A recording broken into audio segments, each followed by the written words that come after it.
Welcome to Holistic Health and Healing, a show offering solutions for the body, being, and beyond.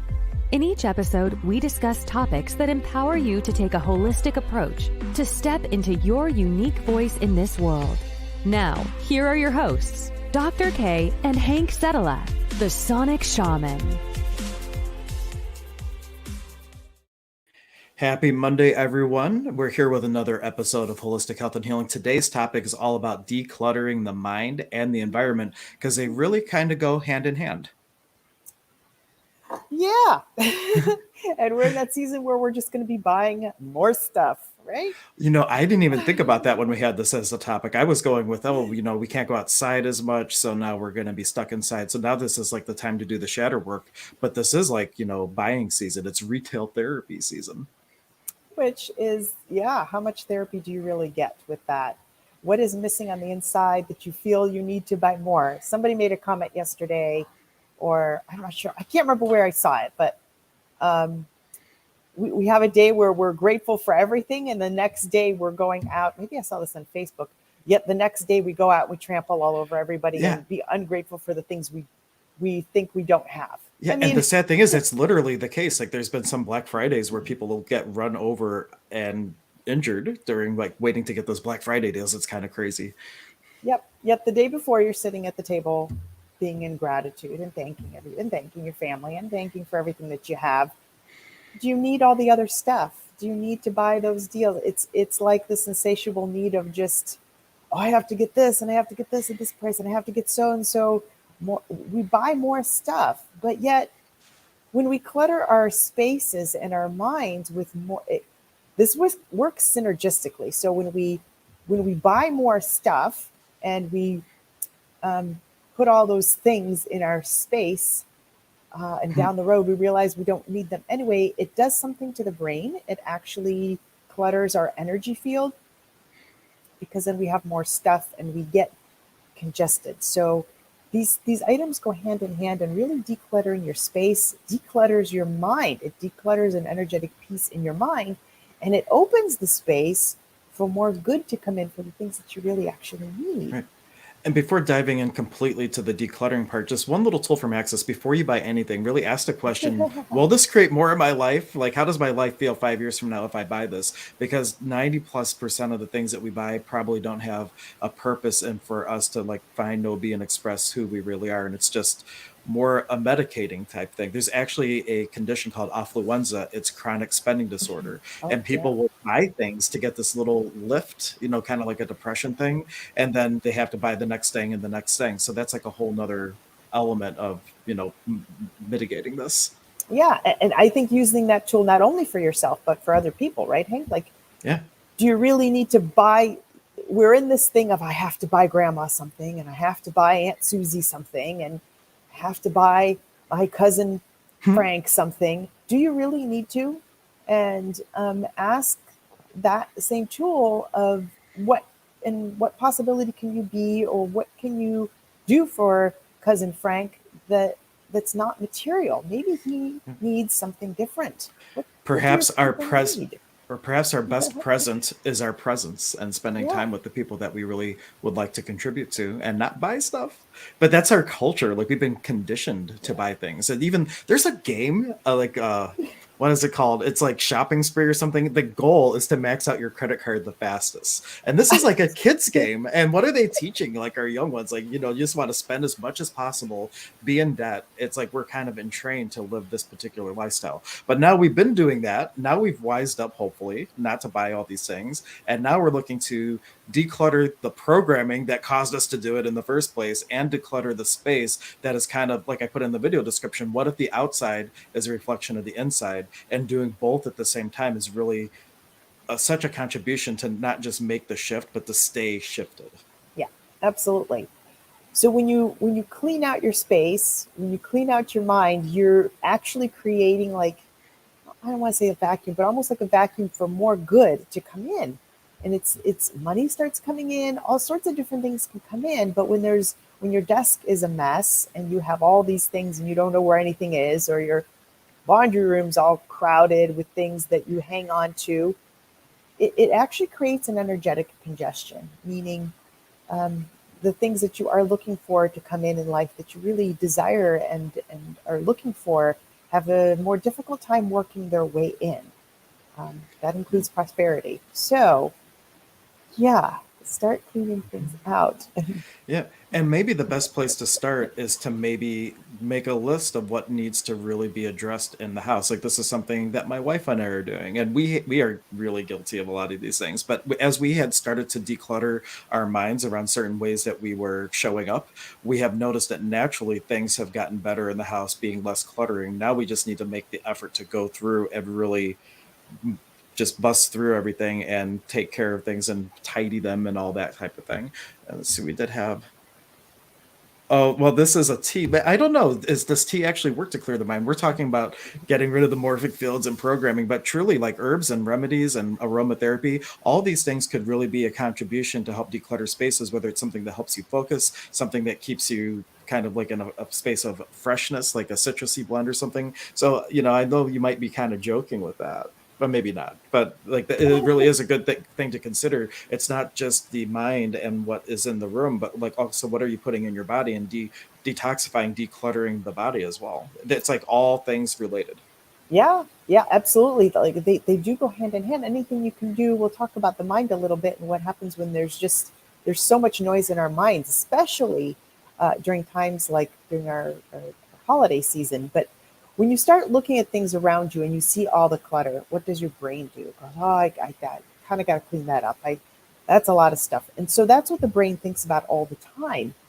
Also, it's just a time right now where there's so much bustling, and I got to do this, and I got to clean this, and there's so much noise in the world right now in general, and even more so during the holidays. That when there's that much noise in the mind, it's more challenging to hear your intuition.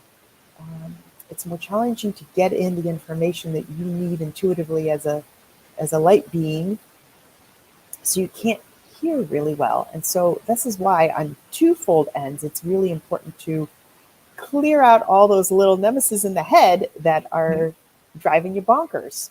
And whatever that is, let's take a look at that. Is that you need to have a conversation with somebody? Is that you're turning on the negative news every morning? Those sorts of things that start to create clutter in the head, because then you can't hear clearly. You can't be at peace. It makes, or I shouldn't say you can't, it makes it more challenging when you have all these things going on in the head. Yeah, we did have a question. Like, as we start this decluttering process and we have like a lot of different things, some things that we have attachment to. So Joan's asking, like, how should we handle the attachment to items that bring back memories? Is there a way to declutter? I mean, for one, you can also kind of hierarchy this, like what are the things that absolutely have no attachment and save these things for the end? Like, what do I truly need to take care of? But if you are looking to get rid of some of the items that might hold memories, is there a good technique or process for letting go of some of these things?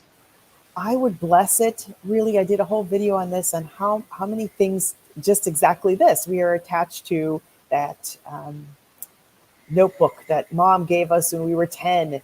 We're attached to, I have these little notes from school. I really just sit with them, and in your heart when it's just time to let it go, because those are things of the past. You're not going to be able to bring back the past. It's only a memory. The memory will remain in your head, but the item no longer really serves that purpose. And so it's a energy attachment to something. And you could ask too, like, does this item actually cause, or not cause, but is it a contribution to who I'm choosing to be right now? Yeah. And, or is this something that's fragmenting me into the past, remembering, oh, wow, those were the good old days. And now all of a sudden I'm not being present in the moment because I'm so focused on these past things, Yeah. or missing somebody. Even that's fragmented in Yeah. the moment. But as, like, somebody who's in, like, if you're intuitive or you're mediumistic, relationships never end, they change form. So instead of focusing on the relationship as it was, what relationship do I have now with this person that might be in spirit or might be in a different place in their life, and like focus on what you're aware of now over like the past type of things. Yeah, absolutely.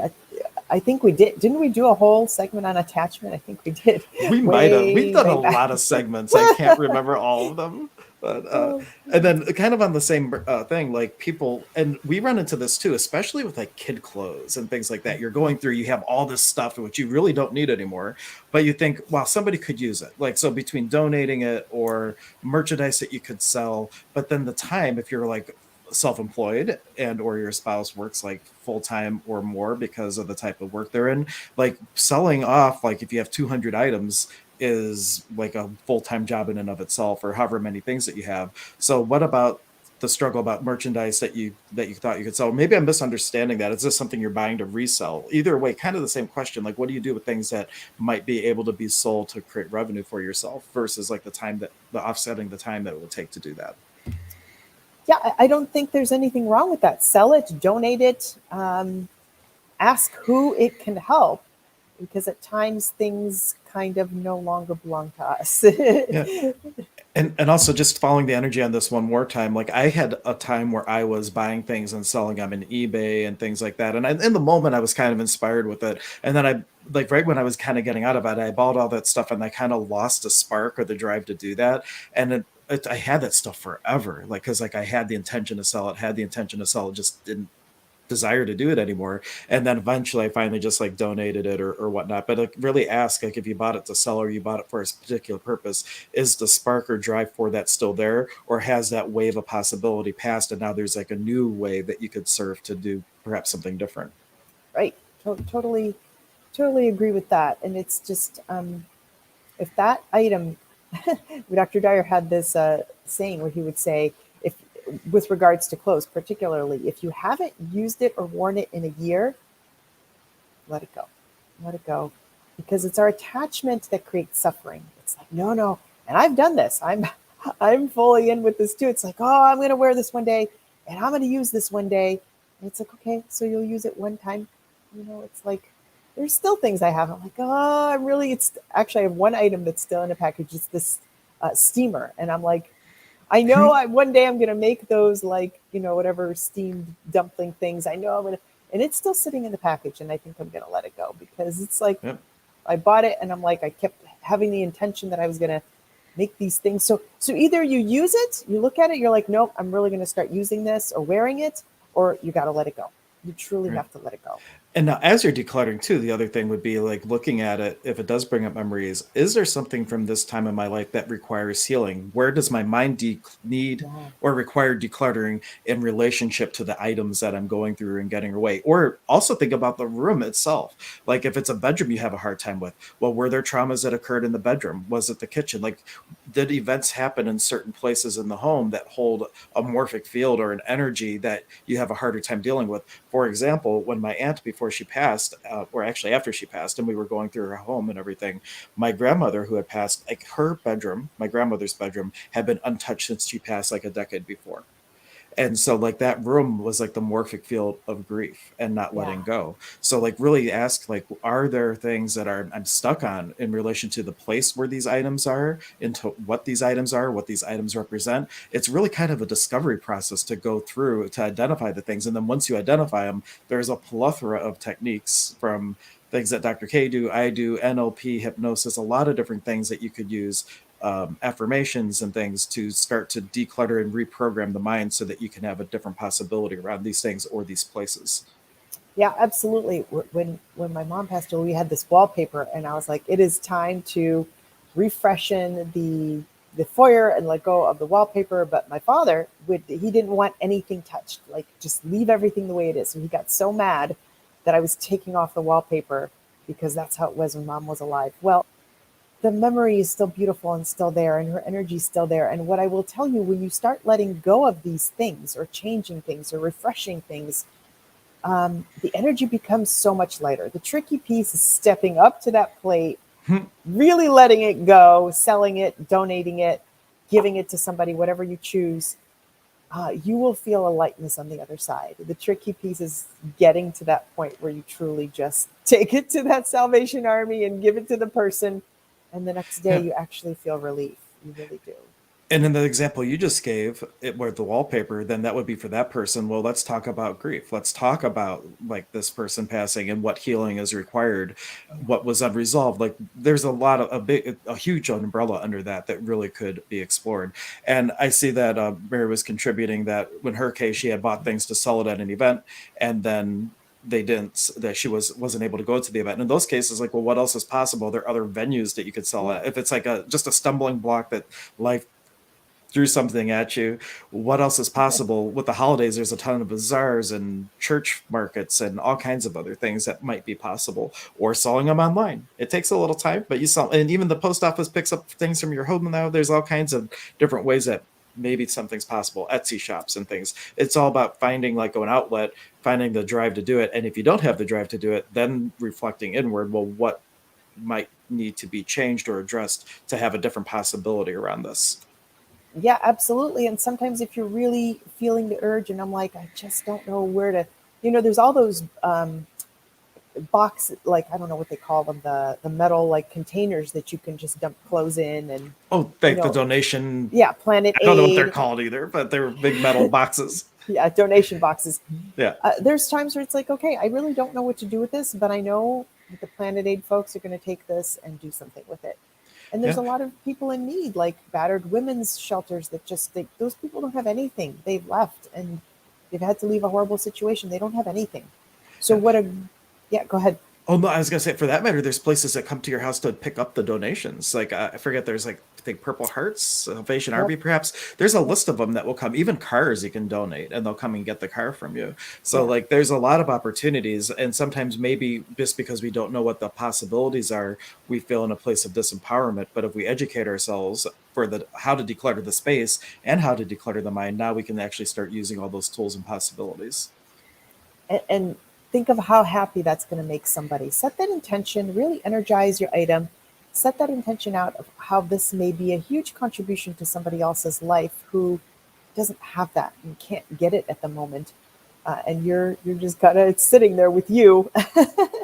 And just if it's something you're attached to from a previous loved one, think of your loved one would want that item somewhere helping somebody else, because when you reach the other side, we can't take all these things with us, guys. That's the other thing. When we go to the other, wherever it is that we go, we can't take all these things with us. They are material items, and we just get so attached to people, places, things, Hmm. and that creates suffering for us. It really, every time we look at it, just creates more suffering. So cleaning that up, dealing with whatever's underneath that maybe really needs that healing so that you can let that item go. Yeah. And on this note, when you do donate, Faith was just saying that she has these nice pastels she got from a garage sale, and the people that were selling it were so happy to see their grandma's art supplies go to someone Yeah. who I think she meant would use them.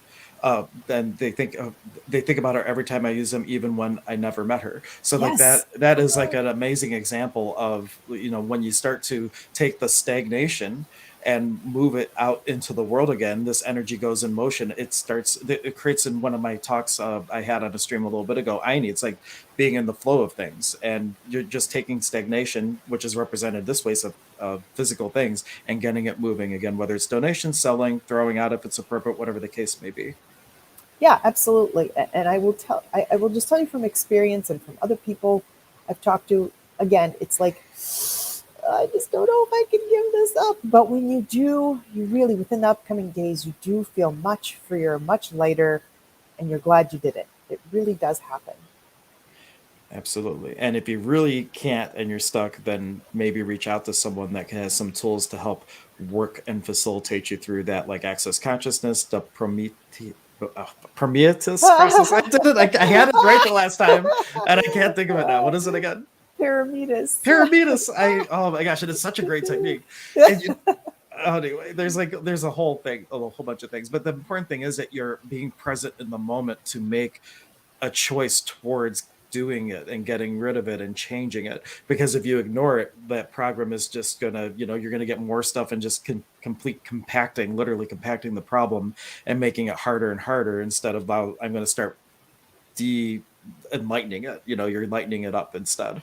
Right. Yeah, yeah. And this is how we're moving into decluttering the mind. That's a great process, the Pyramids process that I used to really clear out the things in the head that are bugging you, because there's a lot of things in the head that are preventing us from moving forward, preventing us from having clarity, preventing us from making that choice or that next step, because we're all stuck in our heads about XYZ, whatever it is that's creating anguish for you and a fixation. So we want to clear the path so that you can take the next step, so that you can be more clear in letting the things go, the items and material things. Um, and so there's various processes, Hank, and I use to clear the head so Yeah. that you leave peaceful and more clear and calmer, and you can see the road ahead, because there's so much that gets in our way with regards to resistance, resentment, anger, all those things that actually pop up, seem to pop up more during the holiday season. Things, family members that agitate us, all these things that just start creating fixations. And I'm sure they've already happened during Thanksgiving. Somebody said something to somebody, and now somebody's fixating on what happened. So, Yep. and how they're going to handle Christmas. So there's extra fluff going on in the head. So really working on clearing that out so that you're calm and peaceful moving forward. Yeah, and one way just to identify, because it's way different to be facilitated through it, because the questions will change. But when you're holding an item that you're having a hard time with, just ask yourself, well, what am I really feeling with this? And then say, when have I felt like that before? And you're going to take that feeling and you're going to start going backwards and drilling down to what might be the original memory. But then as you do that, like other things might come up, and maybe it's a different question now, and maybe you're going a Yeah. different direction. But that will at least get you started to start illuminating these things that might be stopping you. It's really, I think it is a great time of letting go. As we head into spring, it's going to be more time of letting go. So what are you willing to let go of from yesterday? And who are you willing to be today and moving forward? Yeah, especially during this season, like I put in the video description, from Halloween to New Year's is like shadow season. It's like going within and really seeing what is in there that I could shed light on and illuminate and integrate back into myself, and not suppress and hide and and omit anymore, and like be the totality of who you are. And then as we get into January, I'm sure we're going to be doing affirmations and setting intentions and Yeah. goals for the new year, right? But like this is the time, clear out all the stuff that as we approach the new year, what would be the things holding you back from truly Yes. expressing your unique voice in this world and living a life that you would really like to see yourself living, and not at the, I want to use the word oppression of like how society has taught you to be and just be in the world. Yeah, absolutely. I think that really nails it. Now is the time so that you can head into 2022 with a different set of intentions. And to do that clearly, the more you can kind of leave behind in this year and donate, especially, during a time like Christmas, and giving to others and shedding things from your head, going within and clearing stuff out, and do investing in yourself during this time too.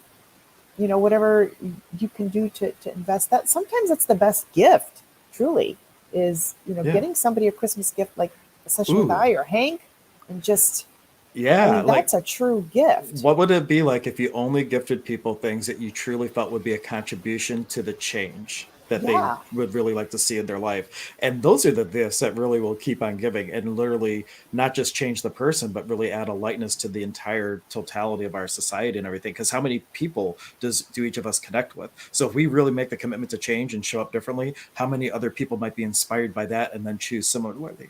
So that's Yes. like Yeah. huge. Yeah. Everybody, I invite you, Yeah. really make this commitment. Like Yeah. choose to gift change to the people that you most like to contribute to.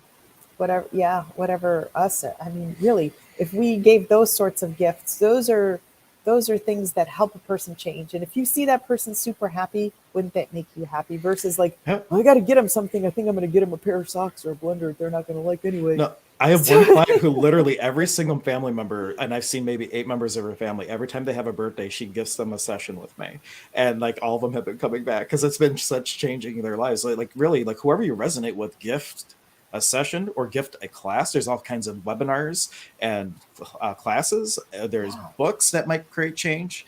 Well, a lot of books, like especially Being You, Changing the World. That's one of my favorite books. And so like those types of things that are inspirational, even if you don't want to do a whole session or things, like there's things like that that could also change, but there's nothing more changing, and for me anyway, than something that can be dynamic and one-on-one and really have someone be facilitated out of the space that they're in and into a greater possibility.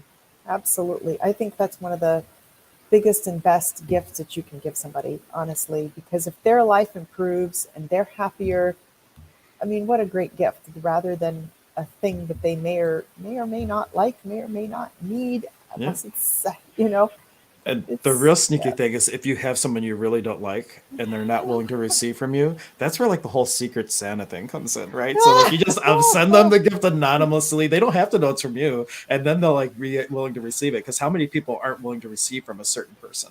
And That's those are the awesome. people that you want to see the change in the most. So like, just send it from Amazon. No, it's a gift. You don't know where it comes from. Like I think you can do that. I've never tried, Yep. but I'm sure there's ways that you could like send an anonymous gift of change to someone that you would really like to see showing up differently in the world. And that random act of kindness, oh my gosh, like what might that do for them? And think about the boomerang it creates for you.